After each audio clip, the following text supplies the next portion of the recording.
Very good morning, students. As you know, I am your science teacher Vatsal Trivedi.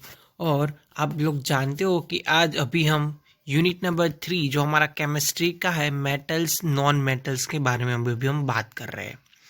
So students, आज metals और non metals के अंदर जो हमने रिएक्टिविटी से लेकर जो उसकी सीरीज किस तरह से बनती है और अलग अलग रिएक्शन किस तरह से होते हैं वो हमने देखा था। उसके अंदर हमने आयोनिक इक्वेशंस किस तरह से बनाते हैं, किस तरह से किसकी क्या क्या वैलेंसी इलेक्ट्रॉन्स होती है, क्या क्या वैलेंसी के मुताबिक कौन इलेक्ट्रॉन गेन करेगा, कौन लूज करेगा, वो सारी चीज़ हमने देखी है। आज हम लोग देखेंगे जो है extraction of metals low in reactivity series and जो extraction metal low in activity series reactivity series के अंदर जो लो एक्टिव होगा और same it is low active in the middle of the activity series. ये दो एक्सक्रिएशन के बारे में हम पढ़ेंगे। देन आफ्टर थर्मिट रिएक्शन क्या होता है, किस तरह से उसका यूज कहाँ पे होता है। Then last alloys and with its example वो हम देखेंगे और the question answer and references. ये टॉपिक कंप्लीट होने के बाद यहाँ पे ये यूनिट कंप्लीट हो जाता है। यहाँ पे जो मैंने टॉपिक कवर किए जो वीडियो के अंदर आप लोग देख रहे हैं, वीडियो पार्ट नंबर 1, 2, 3 और जितने भी ये यूनिट के वीडियो पार्ट्स है, वो सारे जो टॉपिक्स है वो हमारे एग्जामिनेशन के अंदर इंक्लूडेड है। और जो रिमेनिंग टॉपिक्स रहेंगे वो हमारे 30% डिडक्शन कोर्स है उसमें से चला जाएगा। वो आपको नहीं करना है। जो करना है वही वीडियो के अंदर मैं दिखाने वाला हूँ, तो वही आपको करना है। But make sure please refer your text book, it is the reference.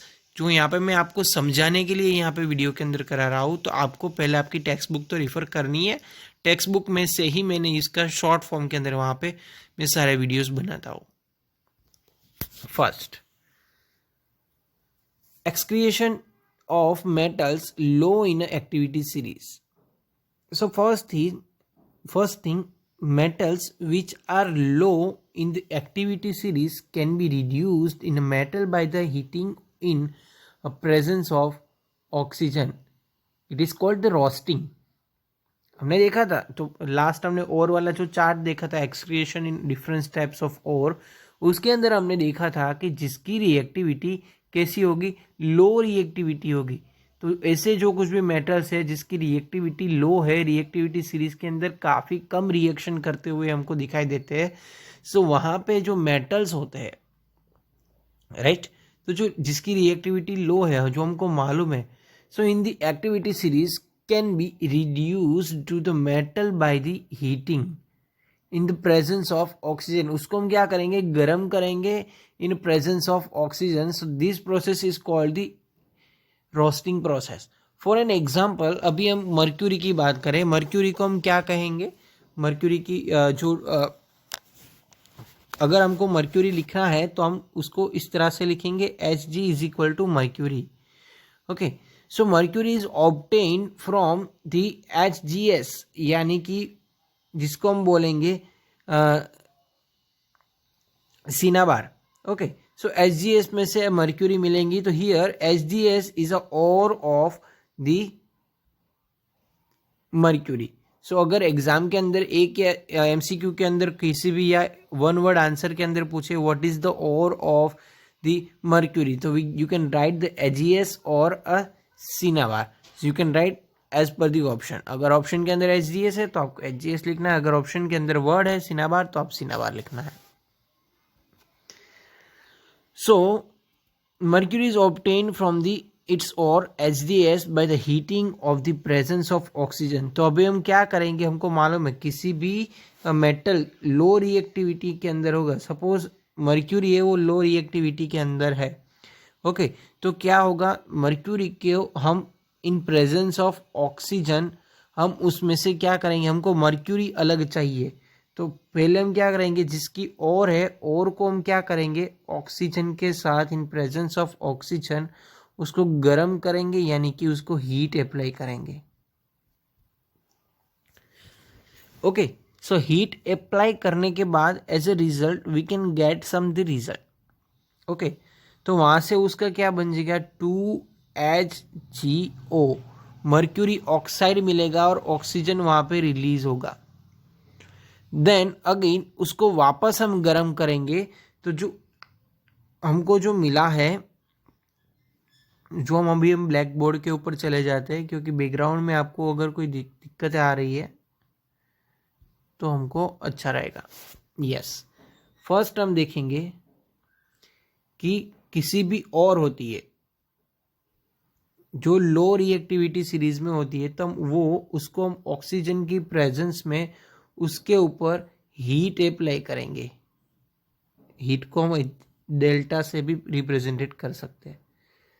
सो हमको क्या मिलेगा, उसका जो ओरिजिनल फॉर्म है उसकी और में से जो चीज़ हमको एज ए रिजल्ट चाहिए, प्रोडक्ट चाहिए, वो हमको मिलेगा, रिजल्ट और अ प्रोडक्ट हमको मिल जाएगा। किसकी? जिसकी रिएक्टिविटी लो रिएक्टिविटी होगी।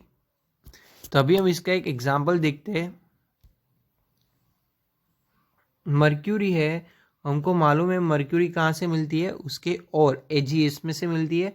अगर उसको उसमें से हमको मर्क्यूरी प्योर फॉर्म के अंदर चाहिए तो उसको हम क्या करेंगे, गर्म करेंगे, यानी कि हीट अप्लाई की। तो हमको क्या मिला, मैं यहाँ पे नीचे लिख रहा हूँ।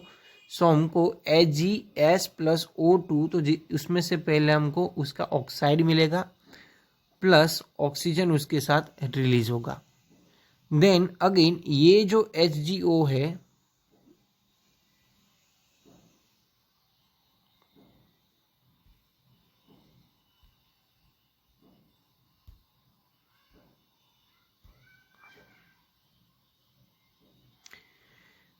उसको हम वापस गर्म करेंगे। यहाँ पे डेल्टा के साइन क्या दिखाती है कि चीज यहाँ पे कुछ टेम्परेचर इंक्रीज हो रहा है या हीट अप्लाई हो रही है। गर्म करने के बाद वहाँ पे हमको क्या मिलेगा, मर्क्यूरी इन फुल फॉर्म के अंदर मिल जाएगी, ओरिजिनल फॉर्म के अंदर, और ऑक्सीजन रिलीज होगा। तो हमको ये मालूम हो गया कि मर्क्यूरी है जिसकी रिएक्टिविटी कैसी है, लो रिएक्टिविटी है, तो वो वहाँ पे वापस हमको गर्म हो जाए। जो मैंने इक्वेशन आपको समझाया था वहाँ पे बैलेंस नहीं था, बट यहाँ पे मैंने बैलेंस किए हुए सारे इक्वेशन आपको दिखाया, तो आप लोग यहाँ पे बैलेंस करके देख सकते हो। Next, copper is obtain from this sulphite ore. Okay, copper sulphite में से हमको कॉपर मिलता है, तो हम क्या करेंगे, अभी तो आप सबको मालूम हो गया है कि क्या होगा। सो जब कॉपर सल्फाइड CuS है, उसको हम पहले ऑक्सीजन की प्रेजेंस में उसके ऊपर हीट अप्लाई करेंगे, तो उसमें से क्या बन जाएगा, Cu2O हमको मिल जाएगा, और प्लस सल्फर डाइऑक्साइड रिलीज होगा, SO2। फिर अगेन जो Cu2O है उसको वापस गर्म करेंगे, तब उसमें से इसको गर्म करने के बाद उसमें से हमको वापस कॉपर ओरिजिनल फॉर्म के अंदर मिल जाएगा, और सल्फर डाइऑक्साइड अगेन वहाँ से लूज होगा और बाहर निकल जाएगा।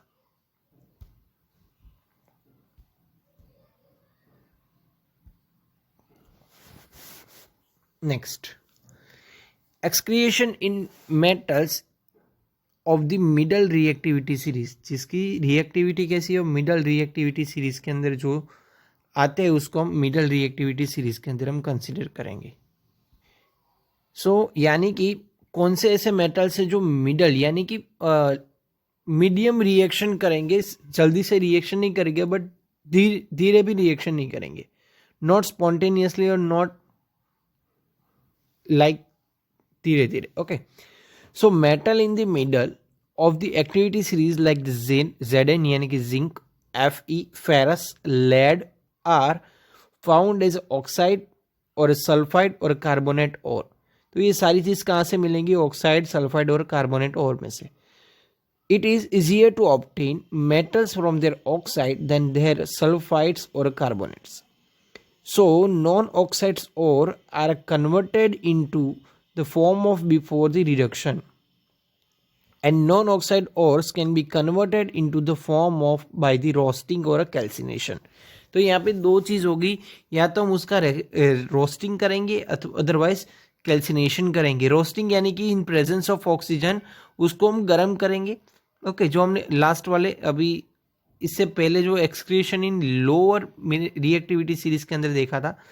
सो रोस्टिंग की बात करें, roasting is a heating of an ore in presence of oxygen and it is used to convert the sulfide ore into the oxide form। आपको मालूम है ZnS जिंक सल्फाइड को अगर हम गर्म करेंगे इन प्रेजेंस ऑफ ऑक्सीजन तो उसमें से जिंक का ऑक्साइड बन जाएगा और सल्फर डाइऑक्साइड रिलीज हो जाएगा। वो हम देखते एक ब्लैक बोर्ड के ऊपर।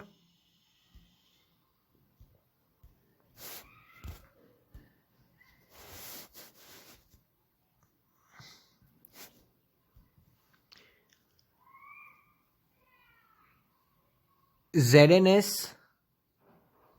प्लस O2 उसको हम क्या करेंगे, गर्म करेंगे। सो वहाँ पे zinc oxide plus sulphur dioxide मिल जाएगा। अगेन जिंक ऑक्साइड को वापस हम यहाँ वापस उसको गर्म करने के बाद क्या मिलेगा हमको, वापस उसमें से जिंक और सल्फाइड अलग हो जाएगा। ये हमने देखा था रोस्टिंग प्रोसेस के अंदर। Now next is a calcination is a heating of ore in absence of oxygen. यानी कि रोस्टिंग क्या होता है, in presence of oxygen it is called roasting and in absence of oxygen it is called calcination. So अगर हम किसी भी ore को डायरेक्टली गर्म करें in absence of oxygen, so we can say that it is a calcination process। So zinc carbonate, the oxide or a reduced zinc carbonate है, it is used to convert the sulfide into ores from the oxide। तो यहाँ पे एक example दिखा है zinc carbonate ZnCO3। Okay, सो उसको हम गर्म करेंगे तो उसमें से zinc oxide plus carbon dioxide release होगा। ये हम यहाँ पे देख सकते हैं कि जिंक कार्बोनेट को गर्म किया, उसमें से जिंक ऑक्साइड और CO2 अलग हुए।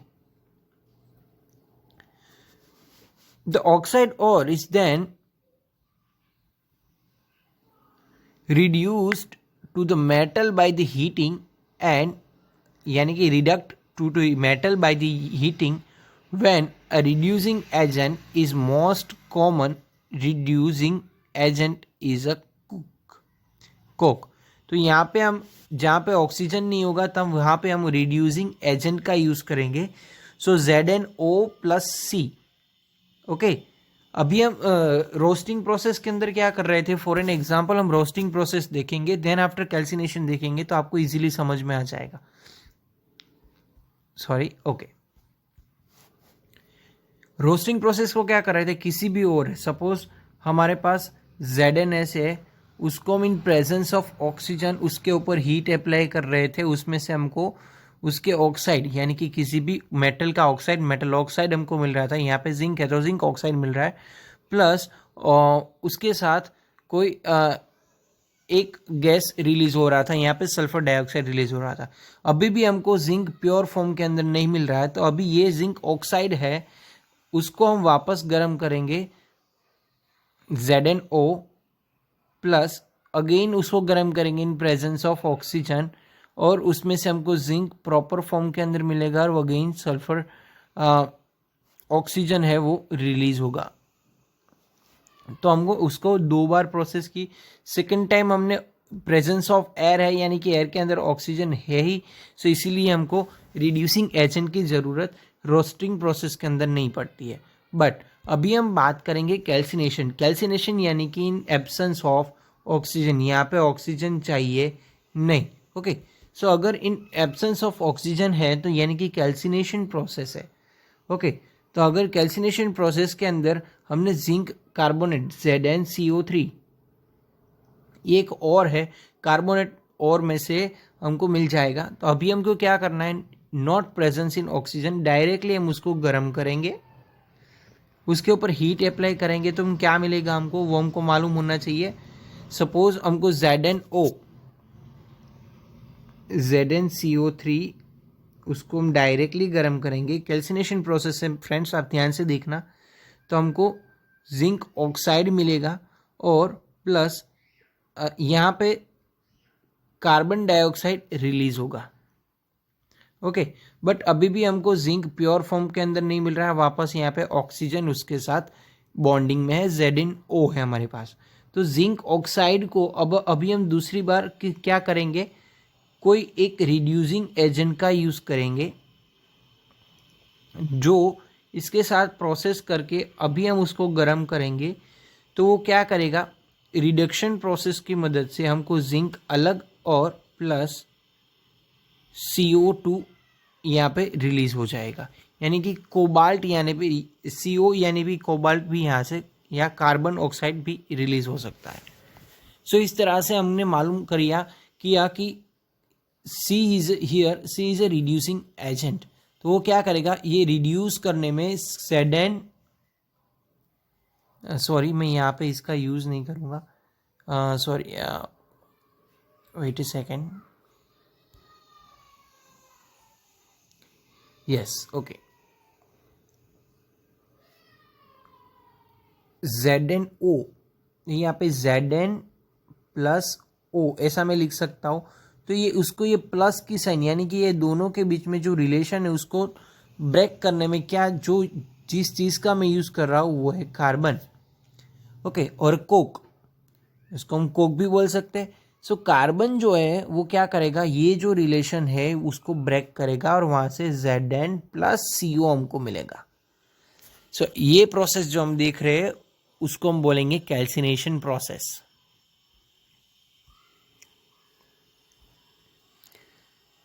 Now it is a thermit reaction. Next topic. Sometimes reactive metals like the sodium, calcium, aluminum, etc. are used as a reducing agents to obtain metals from their oxide. Here you can see that sometimes reactive metals, sodium, calcium, aluminum are used to reducing agent obtain metals from their oxide. वो reducing agent की रूप के अंदर हमको use करने होते, तो वहाँ पे हम देखेंगे कि अगर फॉर एन एग्जाम्पल यहाँ पे आप लोग देख सकते हो मैंगनीज डाइऑक्साइड MnO2, और यहाँ पे हमने एज ए रिड्यूसिंग एजेंट लिया है aluminium. Okay, so after the process क्या होगा, मैंगनीज अलग होगा और Al2O3 ओके वो अलग मिलेगा और वहाँ पे थोड़ी हीट जनरेट होगी। So the reaction between metal oxide and the aluminium is highly exothermic. यहाँ पे हीट बाहर निकल रही है, that's why we can say that it is exothermic reaction and the metal are obtained to the molten state such as a reaction called thermite reaction. यानी कि किसी भी चीज़ के अंदर अगर जो हीट जनरेट हो रही है, so we can say that it is a electrothermic reaction. And यहाँ पे मेटल हमको कौन से स्टेट में मिलेंगे, metals are obtained in the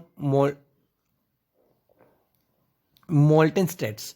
so we can say that such reaction, ऐसे जितने जितने रिएक्शंस होते हैं आर कॉल्ड थर्मिट रिएक्शन।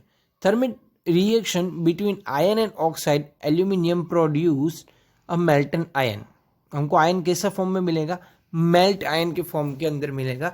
तो हम उसका हम क्या करेंगे use, we can say that it is a thermite reaction.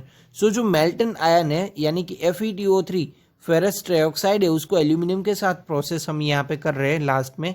तो वहाँ पे हमको aluminium oxide aluminium trioxide plus ferrous है वो हमको अलग मिलेगा, but in form of melt, यानी कि मेल्टिंग फॉर्म के अंदर हमको आयन हम यहाँ पे हमको मिल सकता है। That's why we can say that it is a thermite reaction. So during the thermite reaction the metals are obtain in molten states. Okay, ओगळेला આપણને મળે એમ આપણે કહી શકીએ। This reaction is use to join the rail tracks, broken machine parts etcetera. इसका use कहाँ पे होता है, सपोज कि कोई एक रेलवे है उसके अंदर कहीं पे भी कुछ ब्रेक हो गया है, तो वहाँ पे हम ये थर्मिट वेल्ड्स यानी कि थर्मिट की मदद से वेल्डिंग करके वहाँ पे हम आयन या मेल्टिंग स्टेट के अंदर जो भी हमको मेटल्स मिल रहे हैं वो हम यहाँ पे यूज़ कर सकते हैं। सो आपको एग्जाम के अंदर आ सकता है कि थर्मिट रिएक्शन का यूज़ कहाँ पे होता है। So we can you can write that these reaction are used to join rail tracks and broken machines parts etc. यहाँ पे आप लोग देख रहे हैं रेलवे ट्रैक्स को ज्वाइन कर रहे हैं through the thermite welds. And the last topic of the unit is alloy. An alloy is a homogeneous mixture of a metal with other metals or the non-metals. एक metal और एक non metal को mix करके या दो metal और एक non metal को मिक्स करके जो चीज़ बनती है उसको हम बोलेंगे एलॉय. फॉर एन एग्जाम्पल आप सबको मालूम है steel is steel, stainless steel, brass, bronze, solder जो होता है वो सारी चीज़ होती है वो ज़्यादातर एलॉयज होती है यानी कि उसको मिश्र धातु भी बोल सकते हैं. सो स्टील इज आयरन और कार्बन में से बनती है. Stainless steel is iron plus carbon plus cobalt और निकल, ये सारी चीज़ मिला के उसमें से स्टेनलेस स्टील बनती है. कॉपर और जिंक में से ब्रास और द कॉपर एंड टीन में से ब्रॉन्ज और लेड और tin use for the welding electrical wires together. दो इलेक्ट्रिक वायर को सोल्डरिंग करके हमको ज्वाइन करना होता है. सो जो इलेक्ट्रिकल वायर के अंदर जो सोल्डर्स हम यूज करते हैं which are made up of the lead and tin. If one of the metal is an alloy is mercury is called amalgam. Okay, if one of the metals is an alloy is mercury it is called amalgam. तो ये भी आपको याद रखना है, आपके MCQ के लिए काफ़ी यूज्ड होगा, मोस्ट इंपॉर्टेंट है. सो गाइज यहाँ पे जो कुछ क्वेश्चन आंसर जो मैंने ये यूनिट ख़त्म होने के बाद यहाँ पे मैं आपके सामने रख रहा हूँ तो आपको ये क्वेश्चन आंसर भी सॉल्व करना है.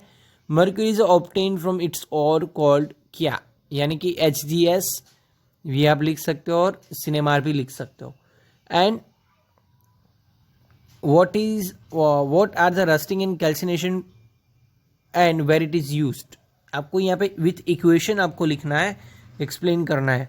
What is the amalgam, define the alloys and given examples of it, explain the thermite energy और thermite reaction, where is use to thermite reaction, वो कहाँ पे यूज होता है.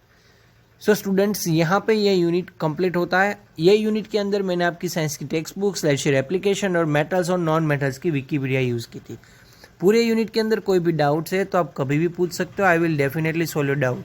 सो अभी हम यहाँ तक रखेंगे. We will meet with the next lecture with a new unit new science. तो अभी के लिए thank you very much. Stay happy, stay home, bye bye, take care.